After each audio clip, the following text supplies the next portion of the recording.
Not every man who walks away wants to leave love behind. Some walk away because they've never seen love that pure before. They don't know how to hold something that holy without breaking it. You showed him what love looks like when it forgives, without being asked. What love looks like when it stays when others run. What love looks like when it tells the truth, even when it hurts. And in that moment, he wasn't ready. He couldn't receive it because it required him to become a man he hadn't yet become. This isn't just about heartbreak. This is about divine alignment. Because sometimes, when God plants you in someone's life, you're the mirror He uses to show them how far they've strayed from their original design. And when they walk away, it's not because they didn't see you. It's because your love exposed their emptiness. So now he's out there, searching, trying to make sense of what he lost, trying to make peace with what he walked away from, trying to find his way back to you, but more importantly, back to the man he was always meant to be. Let me share with you this testimony. It's about David. David had never seen love like hers. Her name was Eliana. She wasn't loud or showy. She didn't flaunt her love in public or demand attention in private. She was quiet strength wrapped in grace, steady, sure, rooted. The kind of woman who prayed more than she posted, who built her life on purpose, not applause. When David met her, he was lost in ways he didn't even realize. Charming on the outside, but broken beneath the surface, carrying wounds he had never dared name. And yet, Eliana didn't flinch when she saw the cracks. She didn't walk away when the conversations got hard, or when the silence grew heavy.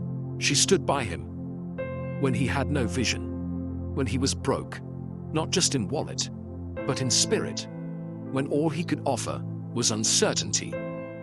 She didn't try to fix him, she didn't try to change him, she just loved him, steadily, intentionally. She spoke life into him when he couldn't find a reason to live. And when he failed, when he fell short of being the man he wanted to be, she didn't shame him. She reminded him who he was. That kind of love, raw, honest, undeserved, terrified David. He didn't know how to receive something he didn't feel worthy of. He thought he had to earn it. He thought he had to conquer the world first, become successful, fix his brokenness, prove he was enough. So one day, without warning, he left. No goodbye, no explanation, just silence. It shattered Eliana, not because she was weak, but because she loved deeply, fully, sincerely. She cried, yes, but she didn't curse his name. She didn't post bitterness masked as strength. She didn't run to distractions or validation. She prayed. She fasted. She surrendered the pain to God, and slowly, in that sacred silence, something began to shift. God started working. He stripped David of the pride he wore like armor. He removed the noise, the ego, the illusions.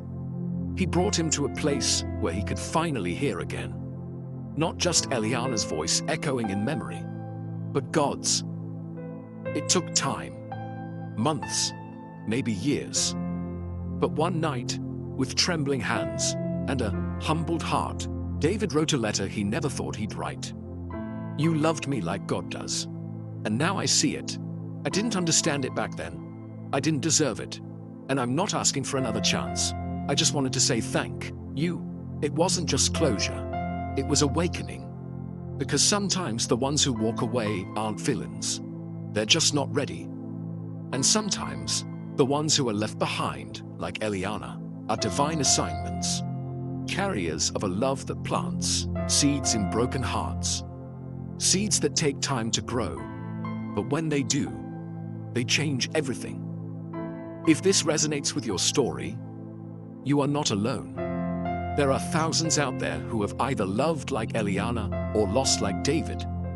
This space is for both, a place of truth, a place of healing, a place where your process is not judged, but guided. So if you haven't yet, subscribe. Join a family that understands. We don't chase fairy tales. we walk by faith.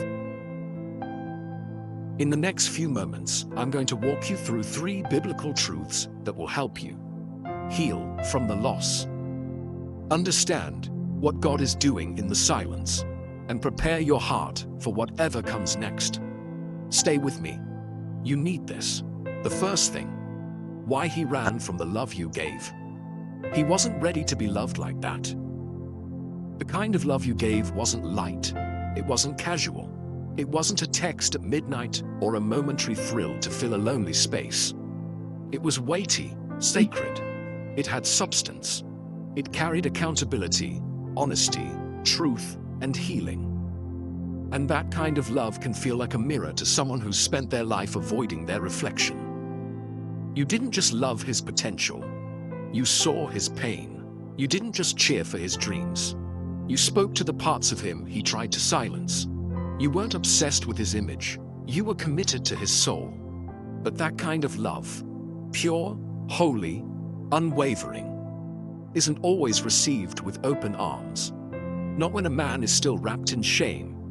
Not when he's been taught that survival matters more than vulnerability. Not when he confuses attention with affection and noise with love. And so he ran. Not because you weren't beautiful, not because you weren't enough, but because your love was too much for the version of him that wasn't ready to be known. In Genesis 3, we see a man do something men have been doing since the beginning of time. He hid. Adam sinned. His eyes were opened. He saw his nakedness and felt shame for the first time. But here's what most people miss. God didn't go anywhere. God didn't walk away. It was Adam who moved.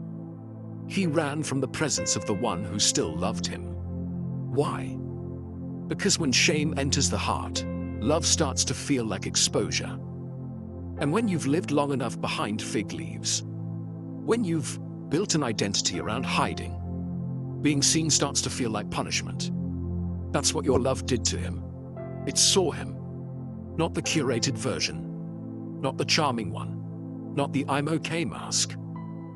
You saw the boy behind the man, the questions he was too afraid to ask, the pain he never gave words to, the anger he buried so deep that he started to believe it was just part of who he was.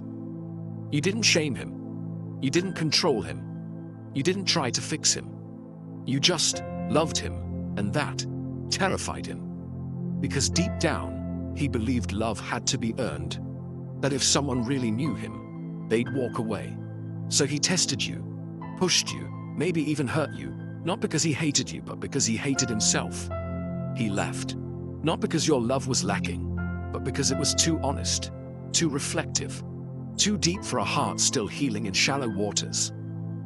Sometimes, we confuse the timing of someone's exit with our worth. We think, if I had done more, if I had prayed harder, if I had just been quieter, stronger, sexier, smarter, he would have stayed.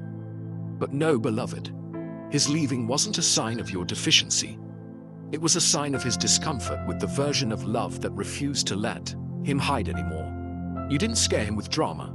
You scared him with grace, with peace, with consistency. You showed him what he didn't know he needed, but what his trauma told him he could never keep. And that kind of love, that's God-level love. That's the love that changes people, but not always instantly. Sometimes the love you gave was just the seed, not the harvest. Here's the part most people don't talk about. Letting go of someone doesn't mean you failed. Sometimes, it's the greatest act of love, because love doesn't always look like holding on. Sometimes, love looks like releasing them to God, to healing, to time, to transformation, to rock bottom, if that's what it takes. You could speak life into him, but you couldn't raise the dead parts of him. Only God can do that.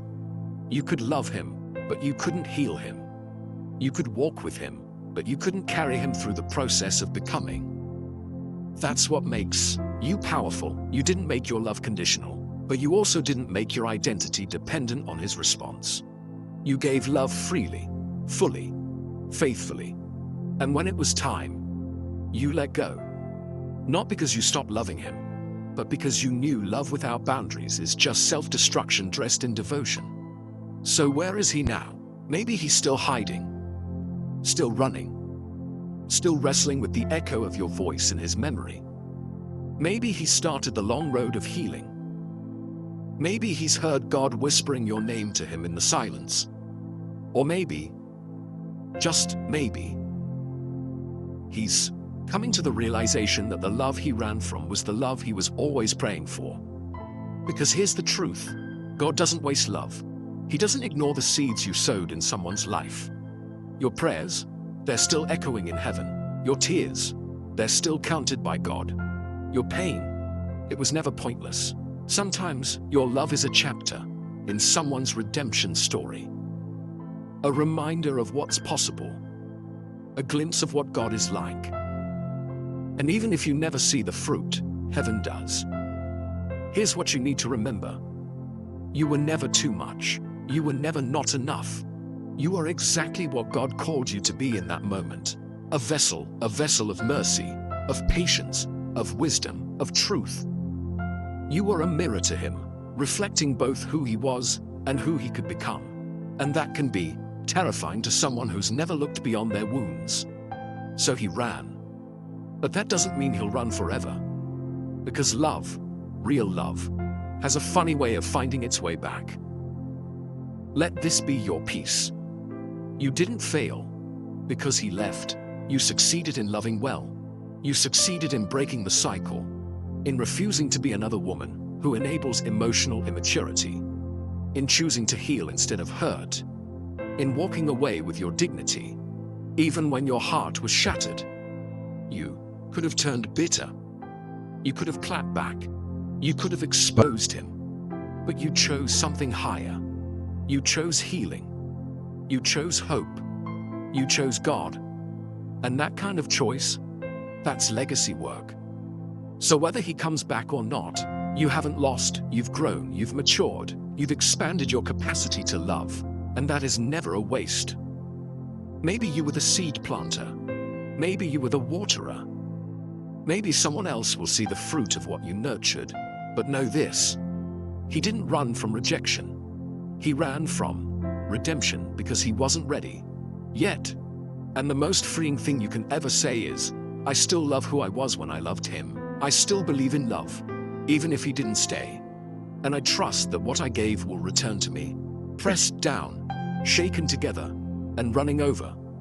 Let God handle the man you couldn't reach. Let grace handle the healing you couldn't give. Let time reveal what only truth can uncover. Because the woman who loves deeply and walks away gracefully, she never truly loses. Part 2. How God uses your love to bring him home. Real love is a seed. It never dies. It may go underground. It may seem buried. It may look forgotten. But in the unseen, in the quiet corners of the soul, it's still working. Because God doesn't waste love.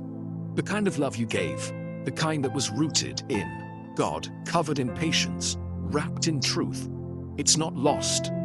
Even if he walked away, even if he ghosted you, even if he never said thank you, that love didn't disappear. It echoed. It still echoes. It echoes in the late night hours when he lays in silence and the noise of the world has faded. It echoes when he tries to fill the void with substitutes that can't measure up. It echoes when another connection feels shallow compared to the depth he once knew. Because you didn't love him like the world taught him to expect. You loved him in a way that disrupted his patterns. You loved him in a way that left an imprint on his soul. 1 Corinthians 13:8 says, love never fails. Let that sink in. It doesn't say love rarely fails. It doesn't say love works sometimes. It says never. Why? Because love that is anchored in God carries eternal weight. It's not a feeling, it's a force. It doesn't collapse under rejection or disappear in absence. It becomes a living reminder, even when the relationship ends. So yes, he walked away. Yes, he wasn't ready. Yes, you cried more tears than you ever thought possible. Yes, you questioned yourself. Wondered if you were delusional. Asked God why he'd even allow you to feel something so strong for someone who couldn't hold it. But what you didn't know then is this: God was planting something, not just in you, not just in your story, but in his heart too. You may have thought it was a loss, but to heaven, it was a seed. That kind of love becomes a compass. Every time he feels alone, every time he lays next to someone who doesn't speak to his soul, every time he achieves something and still feels empty, that love whispers, not loudly, not accusingly, not with guilt, but with truth. It whispers through memory, through contrast, through stillness. It reminds him of what he didn't value when he had it, not in a cruel way, but in a redemptive way. Because God's love doesn't shame people into repentance, it woos them. Romans 2:4 says it's the kindness of God that leads to repentance, and sometimes that kindness looked like you. Your love became a sermon, a living, breathing sermon. Not the kind he could tune out on Sunday, but the kind he couldn't escape when he was alone. It didn't come with pressure. It didn't come with ultimatums. It came with consistency. You didn't just say you loved him. You showed it. You were present. You were patient. You spoke to his spirit, not just his ego. And in a world full of games, manipulation, surface-level romance, and counterfeit affection, that kind of love stands out. He might have run from it. He might have mistaken it for weakness. He might have told himself he could find better. He might have convinced himself you were too intense or too much. But in time, the noise quieted. The masks fell. The illusions faded. And in the silence, he remembered. He remembered the way you prayed, the way you encouraged him when he didn't believe in himself, the way your presence felt like peace, not pressure, the way you saw him, not just who he showed the world, but who he was. He started comparing every new connection to what he lost, started noticing how no one else really understood him the way you did, how no one else challenged him to grow without belittling him, how no one else created space for both his strength and his weakness. And that's when it hit him. You weren't just a woman who loved him. You are a woman who reflected God's heart for him. God uses what we think is over. He uses memory. He uses the echo of truth. He uses the seed of real love, planted in broken soil, to call people home. And home doesn't always mean back to you. It means back to God, back to truth, back to identity. Because your love wasn't just romantic, it was prophetic. It revealed something deeper. And once someone tastes that kind of love, no counterfeit ever fully satisfies again. So don't regret loving him. Don't regret praying. Don't regret hoping. Don't regret believing. Because love like that never goes to waste. It never disappears into the void. It becomes legacy. You are part of the bridge God is building in his life. And bridges don't always get thanked. They just carry people to where they're supposed to be. Let this be your piece. You were the beginning of something beautiful in his life. You showed him what love could be. And even if he walked away, God is still using your love to write his redemption story. So rest. You did your part. And now, God is doing his.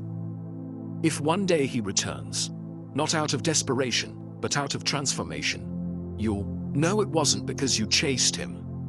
It wasn't because you manipulated him. It wasn't because you begged or proved your worth. It was because the love of God, once planted in him through you, grew strong enough to bring him home. And if he doesn't return, that doesn't mean your love failed. It means it fulfilled its assignment. And the God who used it to love one man well will trust you again with someone who's ready, someone who's healed, someone who won't run, someone who will recognize your love as the miracle it is. Because love like yours, it's not ordinary, it's not temporary, it's a compass. And whether he knows it or not, he's already being led home. Part 3. If he returns. And if he doesn't, forgiveness doesn't always mean reunion. Let that truth breathe for a moment, because in the aftermath of heartbreak, it's easy to confuse healing with restoration, but those are two different things. Healing is about you. Restoration is about both of you, and it's never guaranteed. You can forgive someone and still close the door. You can bless someone from a distance. You can pray for their wholeness while protecting your peace. Why? Because sometimes God restores hearts without restoring relationships. Not every love story ends in reconnection. Not every what if turns into a second chance. And not every prodigal returns. But here's the beautiful, liberating truth. Your worth isn't defined by who stays. Your story isn't dependent on who comes back. And your healing isn't on pause until they apologize. God doesn't hold your future hostage to someone else's decision. But if he does return, if the door creaks open again, if the text shows up unexpectedly, if the conversation starts with, "I've been doing a lot of thinking lately," take a breath, because not every return is a divine appointment. Sometimes it's guilt, sometimes it's loneliness, sometimes it's comfort masquerading as conviction. So before you welcome him with open arms, ask yourself, who is this man standing at your door? Is it the same man who left? Or is it a man who has truly changed? In Luke 15, the prodigal didn't come home the same. He didn't return to pick up where he left off. He came back broken, humbled, repentant. He came back different. That's how you know when someone's return is real. It's not just about what they say, but about who they've become. There's no manipulation, no blame shifting, no half apologies, just humility, just ownership, just a heart that's been in the fire. And let God do the refining. So if he returns, don't rush. Don't let loneliness make decisions your healing hasn't approved. Don't mistake nostalgia for confirmation. Don't confuse your old feelings with new discernment. Test the fruit, not just the words, not just the promises, not just the spark. Test the fruit. Does he walk with peace or pressure? Does he bring clarity or confusion? Is he consistent or is he convenient? Because God doesn't bring people back to reopen your wounds. He only allows it when he knows you're strong enough to see clearly. Watch the posture. Posture says what words often hide. Is he returning with entitlement or with humility? Does he assume he still has access, or does he ask for permission? Does he demand forgiveness, or does he honor the pain he caused? Redemption always has posture. It kneels before it reaches. It listens before it speaks. It serves before it asks to stay. Let God confirm it. Not your emotions, not your friends, not your heart in isolation. Let God speak. Through peace, through wise counsel, through time. Because time has a way of revealing what words can't. Time exposes patterns. Time highlights fruit. Time proves what passion can't sustain. So don't be afraid to pause. If it's truly from God, it won't expire under wisdom. If it's truly from God, it'll survive the wait. If it's truly from God, it won't just feel good.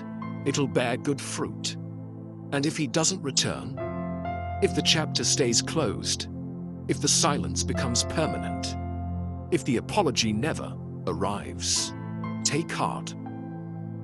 Because your story still stands. You didn't love in vain. You didn't pray in vain. You didn't believe in vain. You obeyed God by loving someone with purity and purpose, and that's never wasted. Love like yours builds legacy, even if it wasn't returned, even if it ended in pain, even if he never recognized the treasure he held. Your love left fingerprints on eternity. It became a seed, a mirror, a lesson. It revealed something deeper than romance. It revealed God. You taught someone what it looks like to be seen and valued without strings. You taught someone how to receive love without earning it. You became a living invitation to encounter something real. And You didn't do it for attention. You didn't do it for clout. You did it because God called you to love well, even if it meant letting go. That's what legacy looks like. It's not always flashy. It's not always celebrated, but it leaves an eternal impact. It teaches, even if he never admits it. Your love taught him something about honor, about depth, about God. It shifted his expectations. It raised his standards. It planted questions he never had before. And those lessons, they'll follow him through other relationships, through quiet nights, through spiritual awakenings, because real love becomes a lens through which people begin to see themselves differently. You didn't just love him, you awakened him. It heals. Yes, it broke you for a while. Yes, you had to crawl through grief. Yes, you questioned everything, but healing came. Slowly, quietly, faithfully. And now, you walk with scars, but not shame. You walk with wisdom, but not walls. You carry love, but no longer carry him, because the same God who called you to love him is the same God who healed you without him. You are not forgotten. He may have forgotten your worth. He may have ignored your value. He may have walked away like you were replaceable, but heaven didn't forget. God saw you when you stayed up praying. God held you when you wept alone. God documented every silent sacrifice, every hidden act of love, every unseen seed sown in the name of obedience. And while the world claps for visible success, heaven applauds secret faithfulness. You are not forgotten. You are not overlooked. You didn't miss your moment. You didn't miss your one. You didn't waste your love. You were seen, chosen, honored. And because you honored God with your heart, he will honor you with his timing. There is someone being prepared right now who will not mishandle the treasure you are. Someone who will love you intentionally, pursue you spiritually, cover you prayerfully, and match the depth of love you carry. You loved him. You showed him God. And now he's trying to find his way back. Whether he returns or not, your love was never wasted. It was sown into eternity, was a reflection of Christ. And that kind of love never comes back void. So keep healing, keep growing, and keep trusting the God who sees every tear. Because your story isn't over, it's just beginning. Subscribe. Share this with someone who needs it, and remember, your love still speaks, even in the silence.